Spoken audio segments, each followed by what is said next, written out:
You have to learn to trust your inner guidance. That's the hardest part. That's the hardest part. For everybody, that's the hardest part. Is what we've been conditioned to not do in all various levels of everything.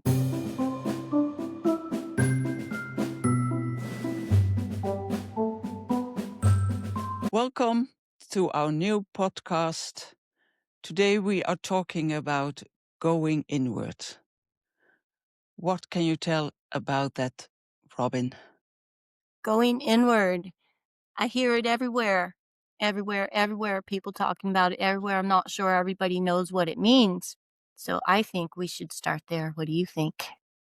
I think also that going inward is one of the most important things that we have to do, especially in these times. But going inward, I see the opposite of going inward, that people not going inward, but going outward.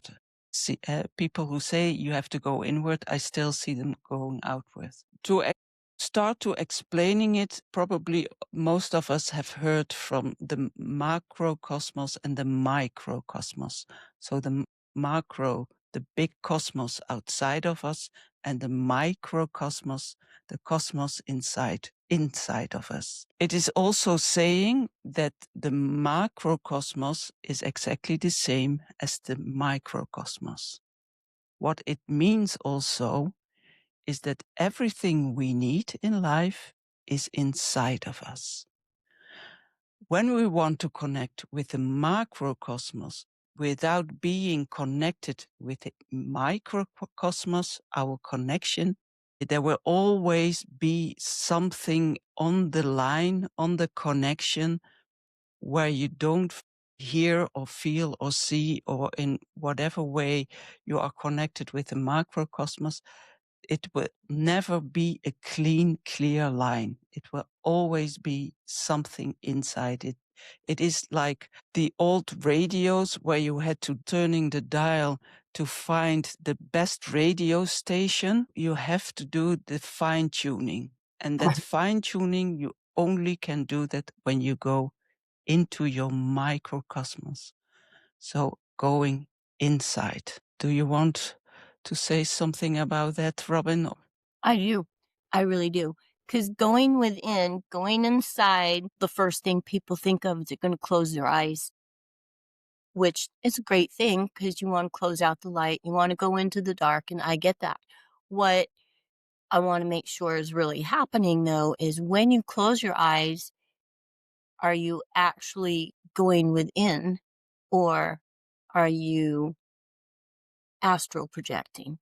Like, are you pushing yourself out? Are you going out to the planets? You going out up to the heavens, all of that.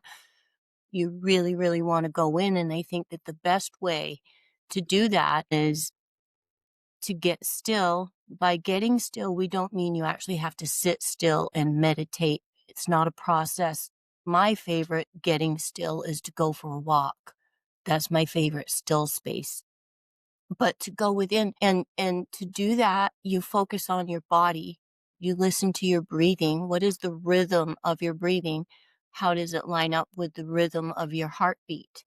And you stay in your bodily sensations and let the thoughts just run rampant. They're never going to stop.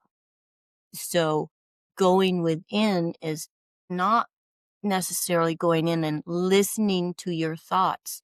It's listening to everything in there that's not your thoughts.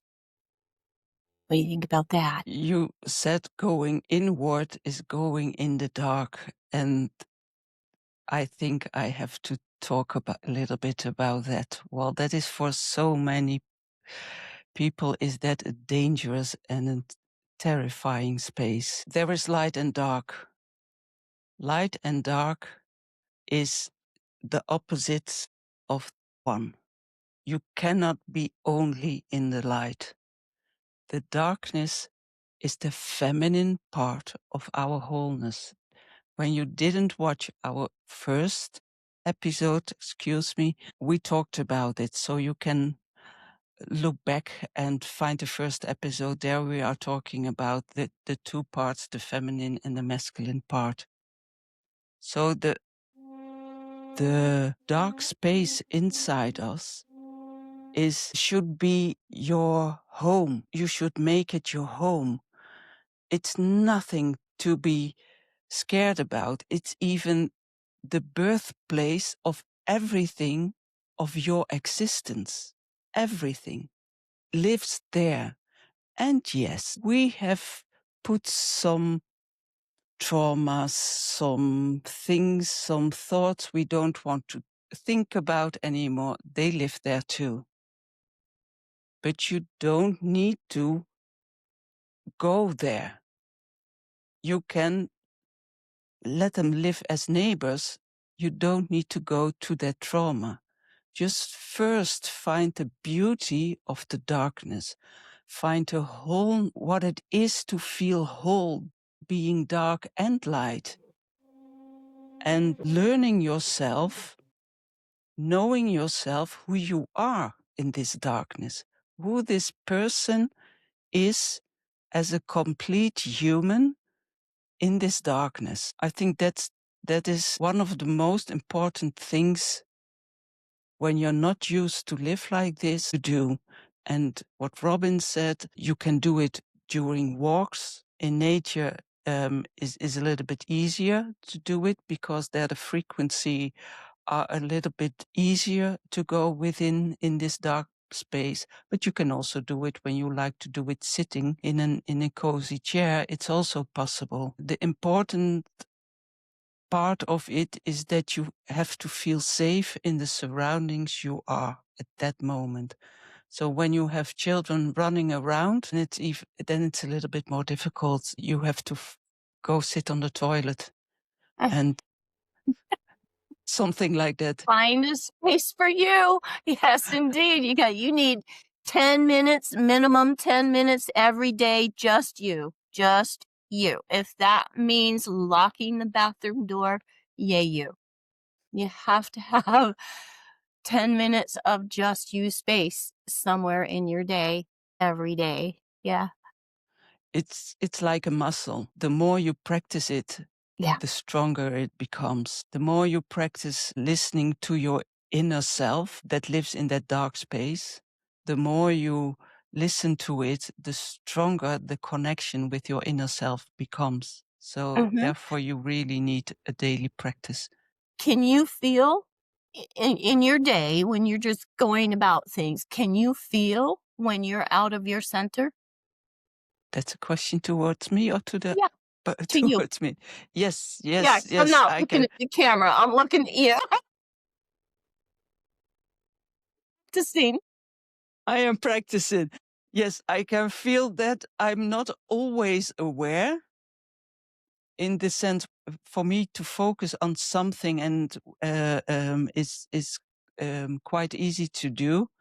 And especially when it's brain work, um, I can slip outside my inner self. And when I'm out of that focus, I always feel a kind of lost, a kind of not in balance, a kind of what is going on? As if I ate something wrong or drank alcohol, what I never do. I But do. then because I am now practiced quite well with it, I recognize it immediately and can say, okay, now it's my 10 minutes, what sometimes takes hours before I come out of that concentration again. Yeah. And That's then exactly what I was looking for, is exactly how you describe you all of a sudden you just realize something doesn't feel right. Like, what is going on here? For me, like, I start dropping things, things like I try to pick something up and it doesn't work. And I'm like, what? I'm just trying to pick up a paper, you know? And then when you stop and you go, ah, that means I'm not in my center. Maybe you're at work and you're in the middle of your job. You can't just take 10 minutes and go lock yourself in the bathroom at work. You can't do that, but you can real quick just just one deep breath all the way to your core, just one deep breath. Close your eyes to go within. Breathe in 4, hold it, breathe out 8, and you just recentered again in the calmest, calmest place. That's your quick reset in the middle of the day, but you gotta get your 10 minutes when you get home. You gotta have 10 minutes when you get home. or before when you start the day. Sometimes people or many people say that when you do this in the morning, when you start the day like this, then the rest of the day becomes way easier. And it's also Absolutely. my experience, and you're also. Yeah, and that's if you start your day like this, you can tell your day what kind of day you're gonna have. Yeah, you go in your quiet space and then you don't flop around like a fish out of water out in your day because you've already set the tone of your day yourself. It's your day. You set the tone. So yes, it's a great way to start the day. And what Robin was telling before about when you're working and you don't have really 10 minutes that you can take, but just take one breath in and one deep breath out. When you're sitting behind a computer, for instance, just roll your chair backwards. So you are going energetically out of the space where you are in and doing then that breath works that works twice as well as when you stay in front on the same space where you were working. I love that you made that distinction. It is very important to disengage from the physical, whatever you're doing. For me, I will actually, I teach, I'm a teacher, so I will actually walk out of my classroom and just stand out in front of my classroom and just get some fresh air. That's my breath. And then I go back in. Yeah. Yeah. Very, very, very important to disengage from the physical. We have talked now about going inward in the darkness, but what is living there? Where do we have to go to? Where many people are talking about alignment. What does that all mean? Alignment, it can get tricky. You can get all technical with it if you want. All these people want to talk about chakras and all this stuff. Other people don't know what you're talking about. Basically, the tiniest, the quickest nutshell explanation, go within, spend time with yourself. Your That's your soul. That's your soul conversations. When you're having soul conversations, you're in alignment. In alignment means you're in alignment with your soul purpose. When you're in conversation with your soul, you're on purpose. Maintain that every day, every day. As you go through your day, you keep taking a breath. Each breath, when you consciously take your reset breath, you're resetting back to soul conversation mode. The more times that you do that throughout your day, sooner or later, you're just living in the aligned space. And talking about the soul is a little spark of, you can call it God, you can call it every name what you use for it. And so our soul is in direct contact with the macrocosmos. Let's say it that way. Your soul choose to be here at this time with these parents in the part of the world you are born. That's everything your choice. So you can be mad about everything and anything, but it was all your choice. The more you are living where your soul was coming for at these times, the better aligned you are. The less you listen to your soul, the more your soul and everything what is connected to you wants to guide you towards alignment, towards where do you come for at this time. So therefore, many people have many struggles, many things on their path, but everything is meant to guiding you towards what you are here to do for. And everybody is here with a purpose. There's nobody here without a purpose, but not everybody has the same purpose. Thank So goodness. I'm very happy with that. I like that. So, so going inward and starting to listening what your soul has to say is start to listening to your truth. Is start to listening what you have to do. It is a little bit scary because many of us have to do different things as what they have learned. We both are doing different things now, especially in this Yes, we podcast, are. as what we were doing before and still doing. And in connection with your soul, it's not only listening, but completely aligned with the soul is doing also. Putting that what your soul is saying in the darkness, it in manifestation in the light. So what your soul purpose is in this life, you have to put in the light, have put in the work. And that doesn't mean that you have to earn money with it. It doesn't mean everybody's purpose is a different one, but you have to use it. You have to put it into light. You have to manifest it. Okay. And I love that. And your sole purpose, your soul will always be pointing you towards your purpose. Now, in order to put yourself out there, your true self, you have to learn to trust what you're being told. You have to learn to trust your inner guidance. That's the hardest part. That's the hardest part for everybody. That's the hardest part. Is what we've been conditioned to not do in all various levels of everything, especially women. We're too emotional. We're too fragile. We're this, we're that. And those are exactly the things that we need to get us. Now, I want to back up a little bit though, where you were saying you chose everything that you are, where you are, who your parents are, you chose. That's I believe that. I have heard some people say, "I don't believe that. I would have never chosen this family. I would have never chosen this much hurt, this much to." Um, yes, in your soul form, you did choose that because it's what you knew you needed to learn. It's the tools that you need to put in your toolbox. You came here to do that. Yes, you did. You challenged yourself. As a soul, you don't understand how it's going to feel. You don't understand the physical impact that that's going to be. So sometimes when you get here, that's where you come to traumas and you automatically right there, you already soul fragments and right from the beginning because it's so harsh.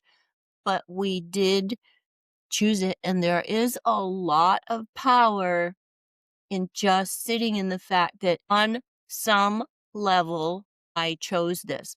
Consciously? No. Who would do that? But on a soul level, yes. Because you love yourself and you knew you could do it. You understand your own strengths. Now going within from here, you're meeting that soul self halfway. Every time you go within, you're meeting that soul self halfway. You're exchanging information. The soul knew something that you don't know consciously, or you wouldn't still consider where you're at as painful. And so you're bringing your experiences, you're talking within every day. This is what happened today. I was rejected. I felt abandonment. This, and then this happened, and that just set off. And then I remembered when I was a girl, and and those all go around. That's my walk. Like, oh, that's why I go for a 4 mile walk. I need it. And but and then you come and you see patterns start to show up. It's like, oh, and then I chose to have this person in my life at that stage, and I thought I had this all figured out. And then later in life, I had this person and it came up again, but it was wrapped this way. I get now it's this part means that, and I get it, and I see how I put that into place. I also see why. I also see why. And then what happens? What happens, Clementine, when you're aligned with your soul and you trust and you put that out into action? What happens? You start healing in the most profound way possible. And healing is its own perpetrates more healing. Every time you heal, more healing happens. It's not, you don't consciously put effort towards it. You just keep talking to your soul self. Your soul self keeps you on purpose, your purpose, on purpose. You just stay on purpose and healing and healing and healing.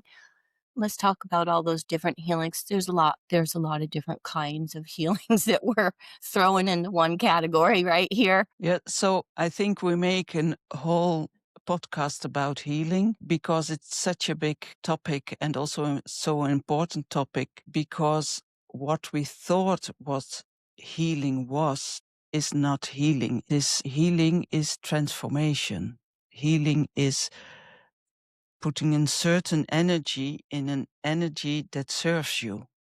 The other energy doesn't serve you. It keeps you sick or traumatized or whatever it is. It keeps you engaged in the lower frequencies. Yeah. Also about lower and higher frequency, we speak later on in other podcasts also, because also that is a whole topic on its own. We have lots of topics. We are not ready yet. But no, I want to extend that just a tiny bit. So if you're going within and you're within time, just looks like ruminating over past hurts and hanging on to those resentments. That's what we call, then you're engaging rather than that feeling is still there. I thought I was done with that. Why is that still there?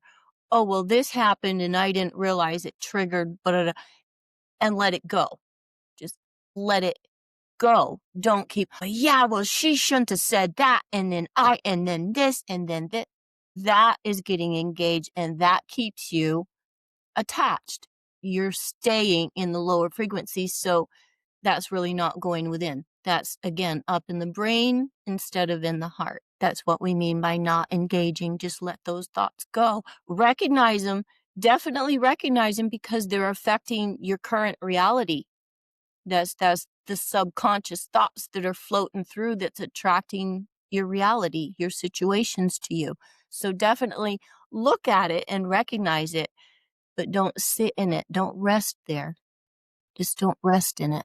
And that is not only, how do I say this? Many people looks like that they are becoming that pain. If it's physical, mentally, emotionally, they become a bit, I'm sorry, it's just a very small part of you. Mhm.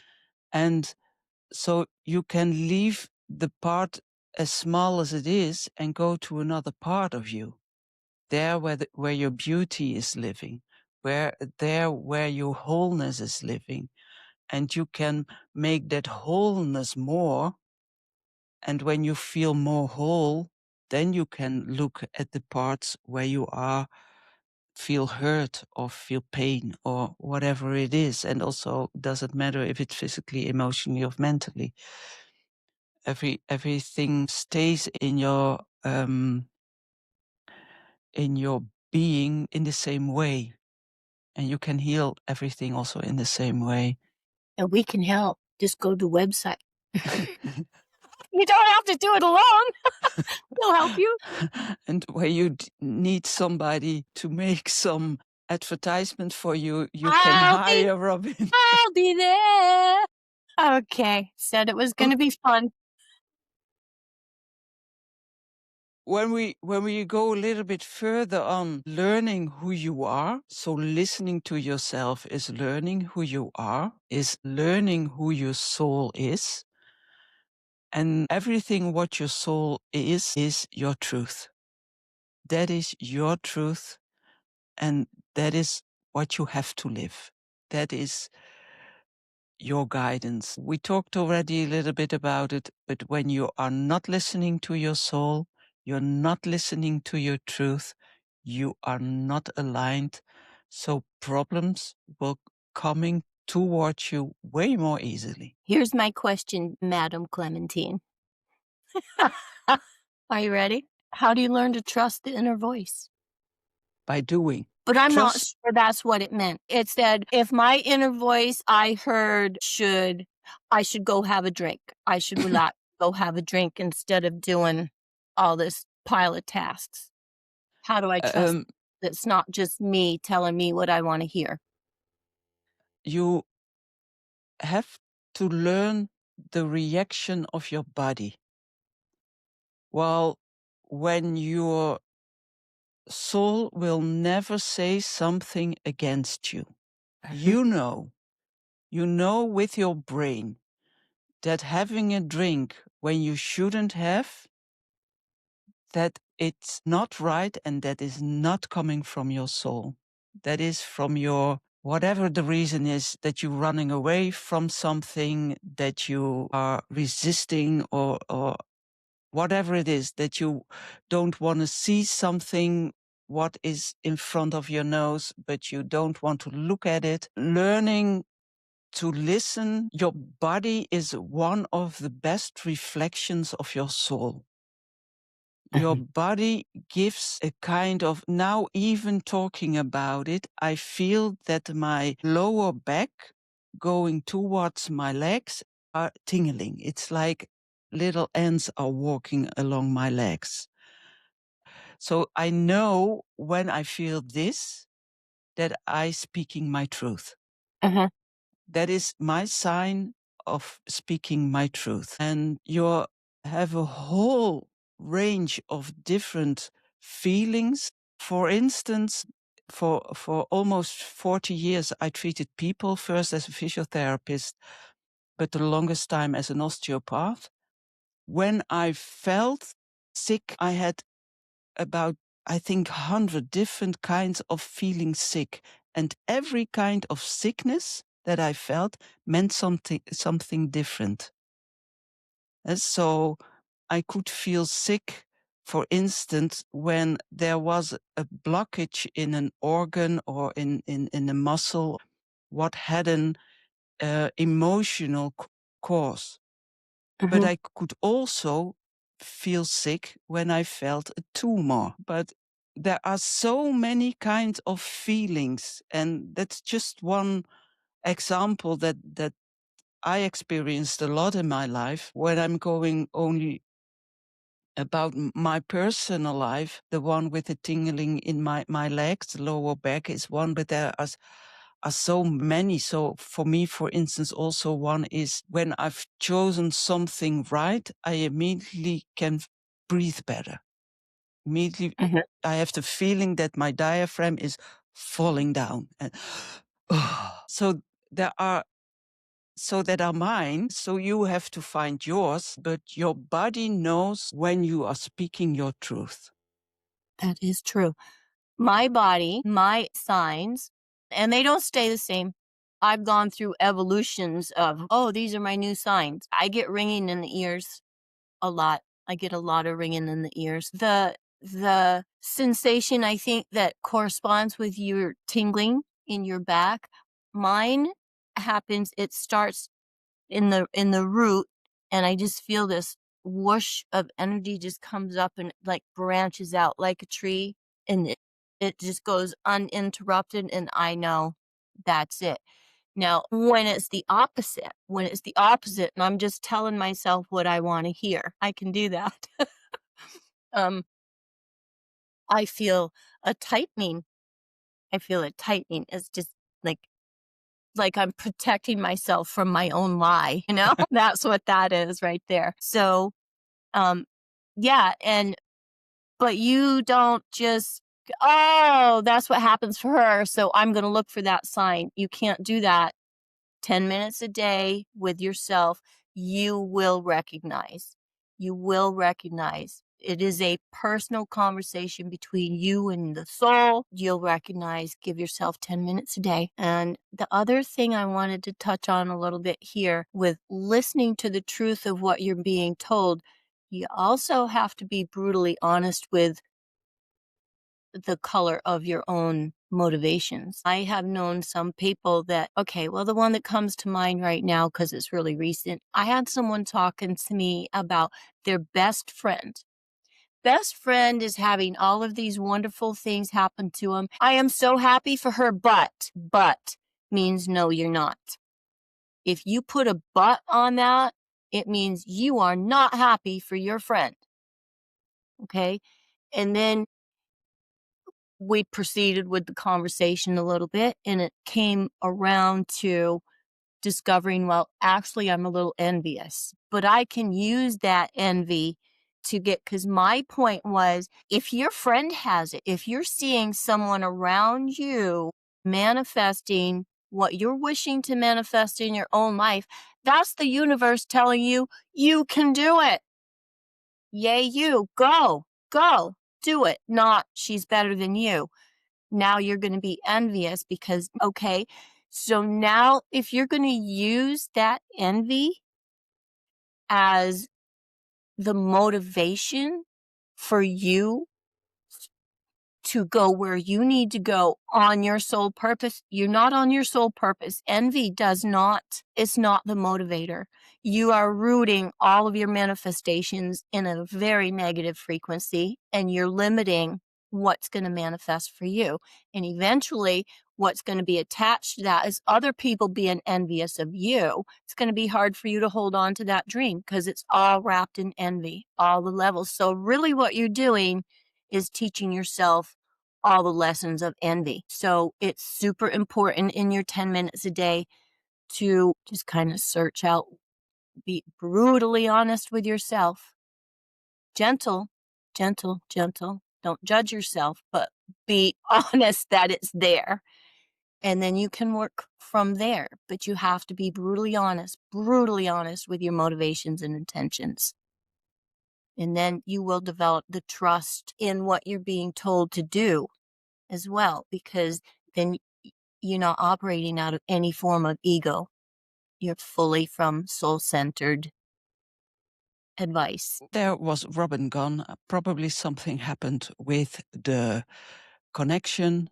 What I wanted to say about that is that the way I'm handling, if I am speaking my truth, is going deeper in the truth. I ask questions about the truth. What does that mean? How does that feel? When you say this, what does it feel like that? So I'm asking the truth from the truth, from the truth, from the truth. And when I am a little bit ready with that, then I start writing. And then very often the deeper truth is coming out. Thank you very much. See you in our next podcast.